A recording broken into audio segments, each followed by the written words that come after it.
зебоеву ман зебо парастам, ту барноеву ман барно парастам.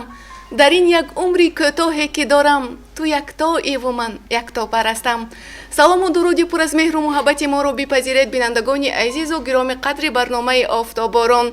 бо маъниҳои гарму ҷолиб меҳмони хонаи шумо ҳастем. меҳмони барномаи навбатии мо доктори илмҳои филологӣ, профессори донишгоҳи давлатии хуҷанд ба номи академик Бобоҷон Ғафуров, устоди азизамон Замира Улмасова ҳастанд. устоди азиз, хуш омадед мегӯем ба барномаи офтобборон. мехостем дар барномаи имрӯза низ яке аз дурдонаҳои устод лоиқро шарҳу тафсир бифармоед то бинандагони азизи мо аз маъноҳои доманадори он воқиф гарданд. ғазале ки интихоб кардем: чу як пири хирад мирад бимирад ҷумла осорам, чу як ҳамсоли ман мирад гаронтар мешавад борам.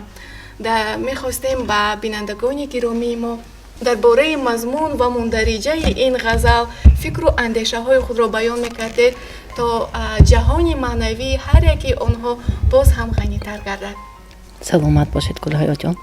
ман бисёр аз он хурсанд ҳастам ки доир ба иҷодиёти Лоиқ Шералӣ, умуман доир ба адибони муосири тоҷик таваҷҷӯҳи зиёде зоҳир мекунед. мо аз ин сарфароз ҳастем ва миннатдории худамро низ баён карданӣ ҳастам ки осори Лоиқро, осори он нафароне ки имрӯз ҳастанду ва мутаассифона нестанд зинда мегардонед. саломат бошед.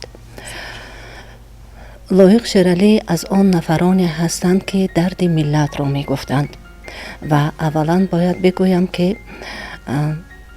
охири садаи 20 адабиёт муосири тоҷик тамоман дигаргун гашт, бо мавзӯъ ва муҳтаво, бо шакл, бо мазмунаш, ва ин вобастагӣ дорад ба ашъори Мумин Қаноат, ба ашъори Лоиқ Шералӣ, ба ашъори Гулназар, Гулрухзор, ва онҳо тарбият гирифтанд аз Мирзо Турсунзода ва худро он адибони муосире ки мо дар боло зикр кардем идома диҳандаи ашъори устод Садриддин Айниву Лоиқ Абулқосим Лоҳутӣ медонанд. ва дар ҳақиқат ҳамин тавр ҳам ҳаст. вақте ки мо Лоиқ Шералӣ мегӯем, мо миллати тоҷикро дар назар дорем. барои чӣ? барои он ки Лоиқ Шералӣ дарди миллатро мегуфт. Лоиқ Шералӣ фалсафаи ҳаёти миллати тоҷикро дар ғазалиёташ таҳлил мекард, баррасӣ мекард. аслан ба ғазалиёти Лоиқ Шералӣ нигоҳ кунем ё назар афканем, мебинем ки қаҳрамони марказии ҳамаи ғазалҳояш худи шоир аст, худи Лоиқ аст. ва дар ҳақиқат Лоиқро мегӯянд ки бо ашъораш ҷовидона гаштааст ва ин бесабаб нест. зеро Лоиқ Шералӣ ҳам назар меафканад ба иҷодиёти адибони классики форсу тоҷик. аз Абу Абдуллоҳи Рӯдакӣ оғоз мекунад ва то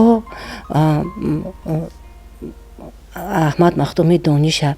ва вақте ки ба осори тадқиқотии адабиётшиносон назар меафканед, мебинед ки онҳо Лоиқро ҳофизи муосир ва хайёми муосир гуфтанд ва ин бесабаб нест. чаро?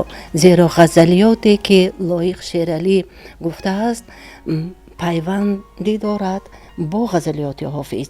вақте ки Лоиқ рубоӣ мегӯяд, он тавъам аст бо рубоиҳои Умари Хайём. яъне ҷуғрофиёи иҷодиёти Лоиқ Шералӣ хеле ба хеле доманадор аст.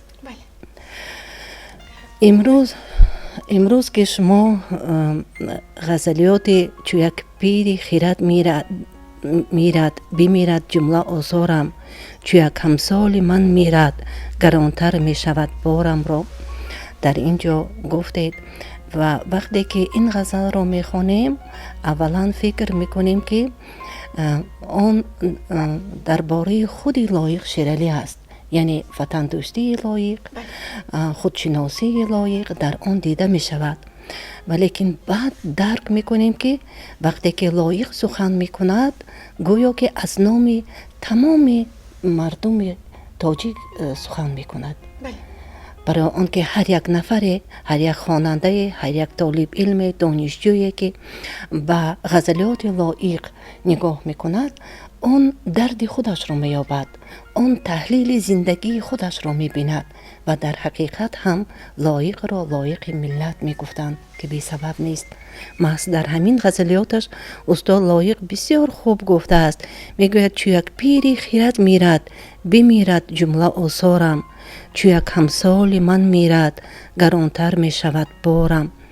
و اگر گلهای جان اهمیت داده باشید، این غزل را استاد لایق سالهای 80 سده 20 ایجاد کرده است و در اون سالها لایق علاقه میان سال بودند و گوییم که یک نفر اگر میرد پیری خیرت میرد، استادان خود را در نظر داشت که میرزا ترسونزاده بود که او را با دست بسیار پرقوت خود به عضویت اتفاق نویسندگان وارد کرده بود با یک شعرش و میگوید که وقتی که وفات میکنند بزرگان ملت، گویا که آثار من از بین رفته باشد. وقتی که میگوید همسال من، اون نفرانی که همکار هستیم، آنها اگر میرند، اگر گویا که من به تمام مرده باشم. و نگاه کنید که چقدر لایق جان فدا هست، چقدر لایق درد و غم را به خود میگیرد. و در همین جا هم گفته است درخت بشکند گوی میانم بشکند، ای داد چو فکر برغلط باشد شود افکارم. درخت بشکند، اگر میگوید همون درخت بشکند، یعنی درخت گفتم اون درخت عظیمی را میگوید که ریشه های بسیار چقور و پرقوت دارد و آن را تشبیه میکند باز به همون بزرگ، باز به همون شاعر ملت که وفات کرده است. گلهای جان، شما خوب میدانید که هر یکی ما در این دنیا مهمان هستیم و همه ما میرنده هستیم و این را لایق خوب درک کرده میتواند.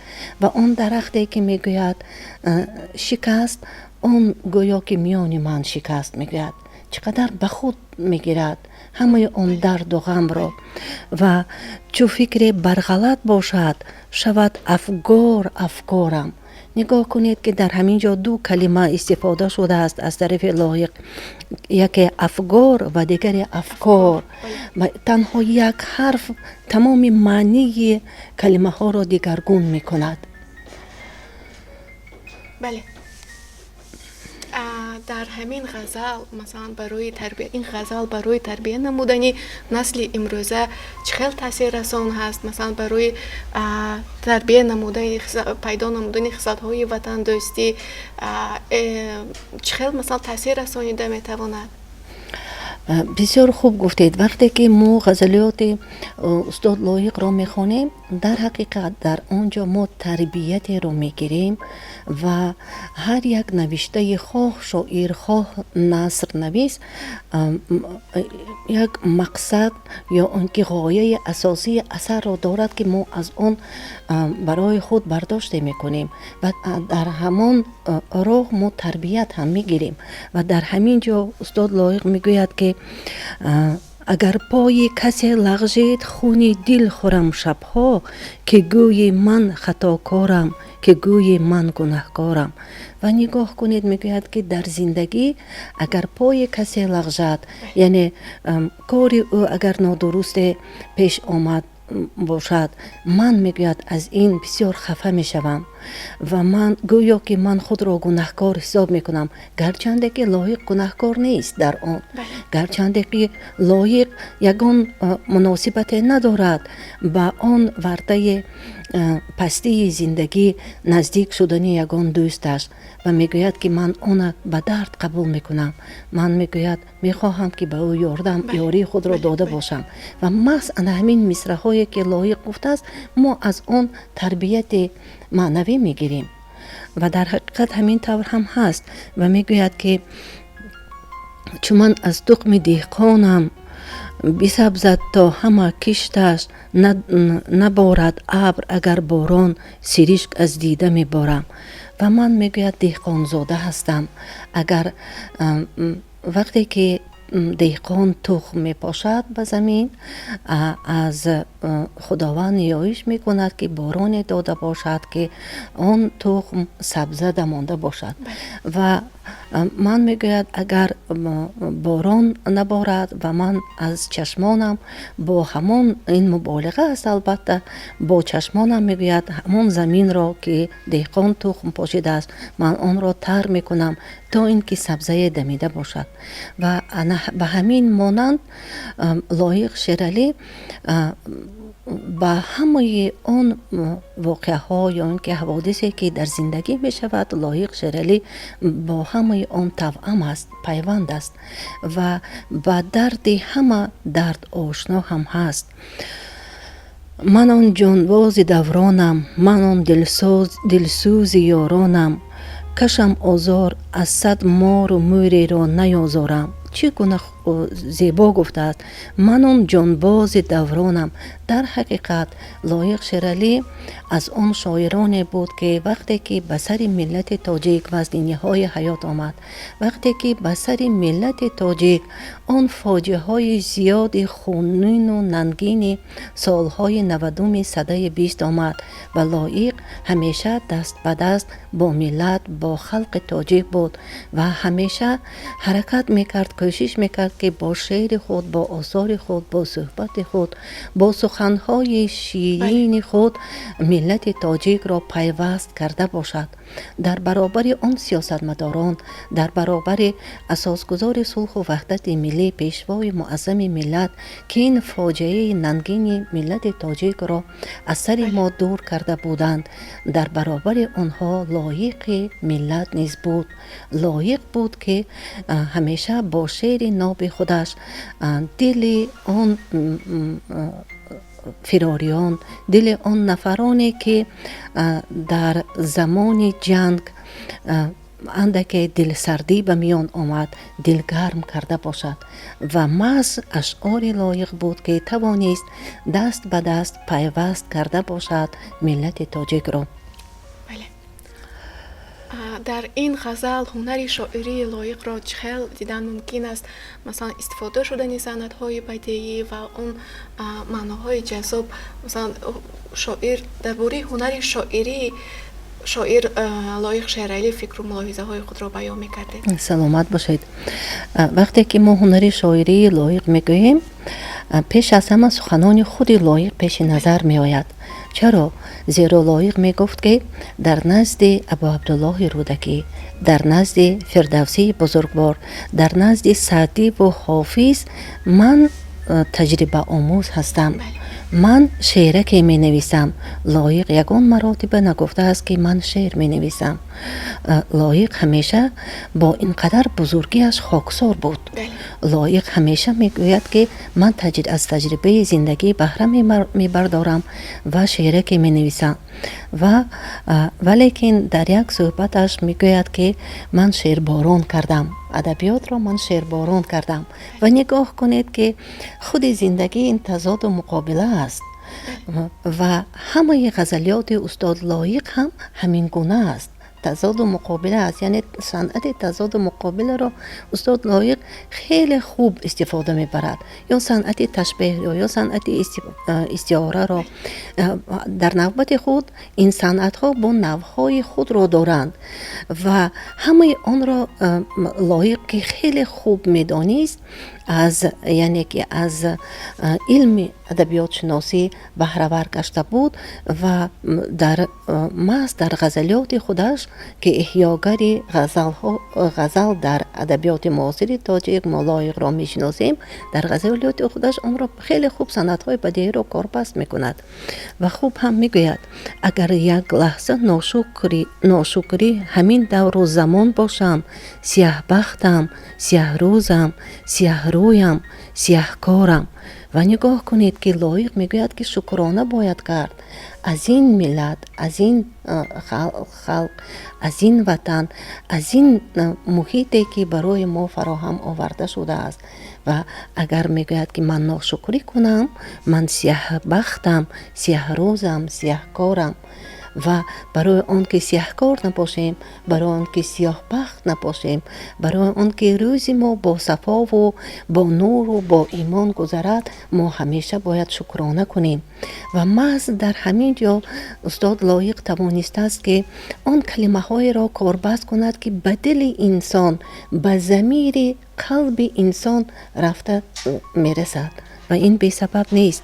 در حقیقت لایق را بزرگ میگویند به غربت دیده ای بس به وطنهای حقیر و زار، هزاران شکر کردم که وطن دارم، وطن دارم. و نگاه کنید که چگونه بسیار زیبا خلاصه میکند. استاد لایق میگوید که به آن نفرانی که شکر نمیگویند، به آن نفرانی که از این وطن آباد و آسایشته آنها ناراضگی میکنند، من میگوید باید شکر کنم، من شکرانه میکنم که وطن دارم میگوید و وطن پرستم. و محض در همین جا گلحیا جان خودآگاهی ملی، خودشناسی ملی لایق و میان آمده بود و به سبب نیست که در یکی از برآمدهایشان اساسگزار صلح و وحدت ملی نسبت لایق، نسبت ایجادیات لایق چنین گفته بودند: لایق از تواناترین شاعرانی هست که توانست که آن با جرأت و اهمیت دهید، با جرأت میگوید آن نوهای ادبی که از بین رفته بود یا آن کلمه هایی را که در زمان شوروی کاربست کردن آنها در شعر ناممکن بود، آن را لایق توانست که در شعرهایش آورده باشد، تصویر کرده باشد، انعکاس کرده باشد و آن کلمه های را لایق انعکاس کرد که آن در محتوای غزلیاتش آمده است و بسیار خوب کاربست شده است و این بزرگی لایق را نشان می دهد. و در حقیقت لایق خواه در آن زمانی که آرام و آسایشته بود وطن عزیز ما، خواه در آن زمانی که متاسفانه بدبختی های زیاد، فاجعه های ننگین زیاد به سر ملت تاجیک آمده بود، همیشه با وطن بود و همیشه با ملت بود و همیشه با وطن بود و هست. گرچنده که او رفته باشد هم، جسم او رفته باشد هم، غزلیات او یعنی آن نوهای ادبی که لایق به ادبیات معاصر تاجیک آورد، آن معنویت یا عرفانی که لایق برای ما به میراث گذاشت، آن زنده و پاینده است.